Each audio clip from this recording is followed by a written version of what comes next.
Hello everyone, this is Sticker Time with Chris, and I'm your host, Chris, with Sticker Fab.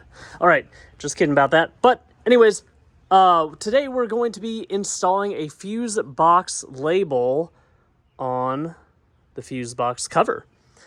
So, someone had a shout out to us on the Bronco 6G forum, and they noted that there were no labels there. And I looked for a user manual included with the vehicle that would tell me what the fuse box layout was.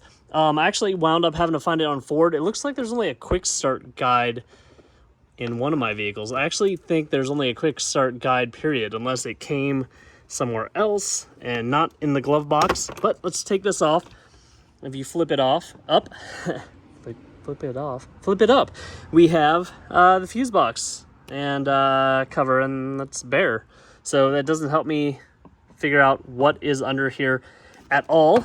Let's go over to our other Bronco where I have kind of a prototype that was already installed. I will flip it up, and I thought it'd be easy to just have it to where you don't have to turn around, just flip it up, and then that is your layout right there. So you can lay it right there if you want to, but you don't have to flip it around. So we have the diagram from the PDF that I downloaded on Ford's website. You have that little diagram right there, put a little Bronco logo in there, and over here we have all the numbers and associated fuses listed out.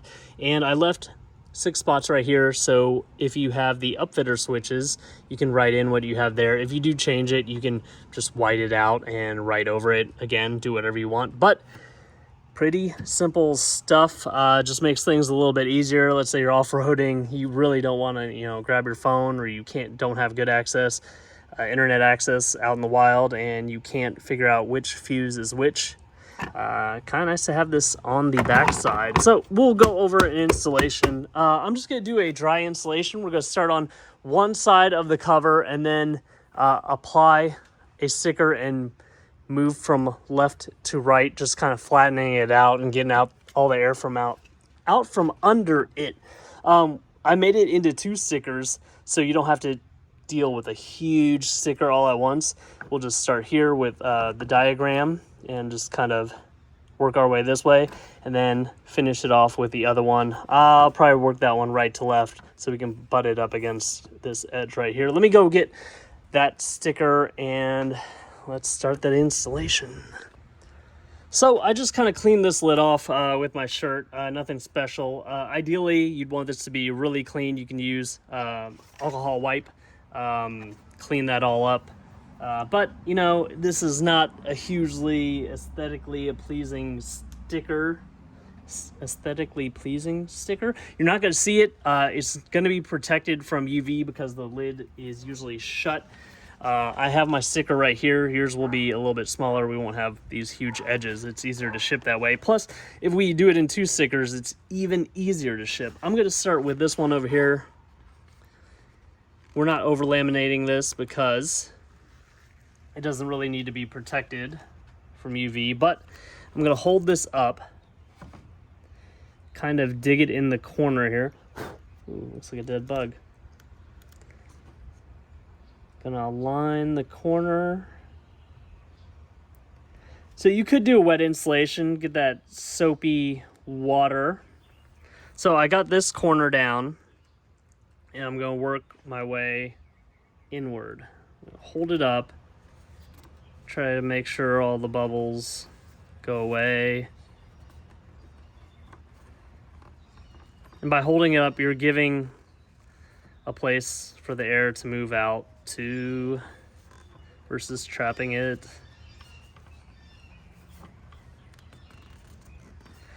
But yeah, if you look at our other videos, I have squirt bottles available on the website.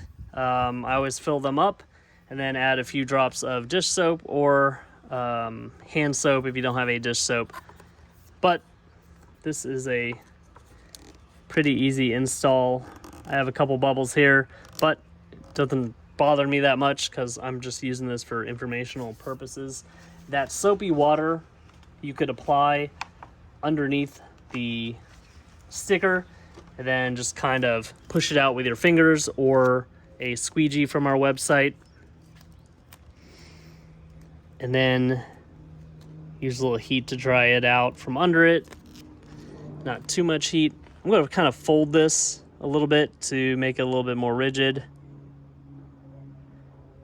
Butt it up against the corner.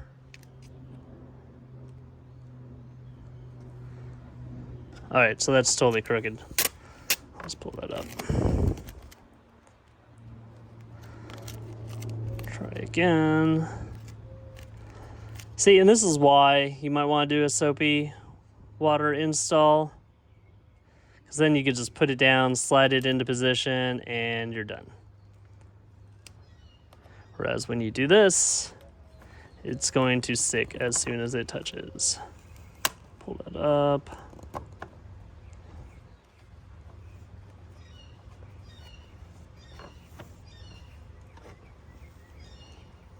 Be gentle if you pull it back up.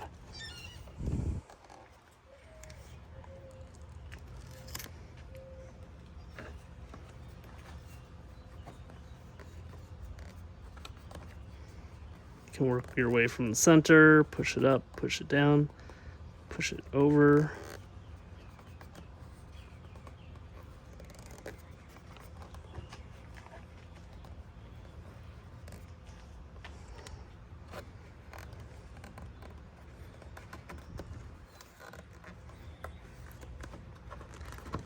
But there you kind of have it. It's laid out pretty clear here. Yeah, just makes it easier to identify the fuses in your engine bay without having to visit any other resource. So people have requested that we make these for the inside too. I will look into that. I will also look into a second version that doesn't have these labels, these places for your upfitter switches to write in over there. I'll probably extend this over the top and then redo the information and put it down along the bottom. But look for that in another video. We may not do it at all, because the problem is that if I make it really long, that one sticker going across, it's going to be a little harder to install, and that's why I opted for just a left side, right side install method. Let me know in the comments section below, or contact us if you'd like to see this reworked in any way. Thank you guys for all your support. Gonna have a busy weekend. We had a busy week. We are moving to a new office, 2,200 square foot office, and a lot of the vinyl will be produced out of there. I'll also be doing a lot of print production from home, working on 21 off-road as well, and probably will do the videos from home as well. Still, it's easy. They're convenient. It is convenient to have the vehicles at home and just do them there. Just speed wise. So again, thank you guys for all your support. Please like this video, subscribe to our YouTube channel if you have not already, and hit the bell notification icon for the latest and greatest things we are working on for the 2021 and up Ford Bronco.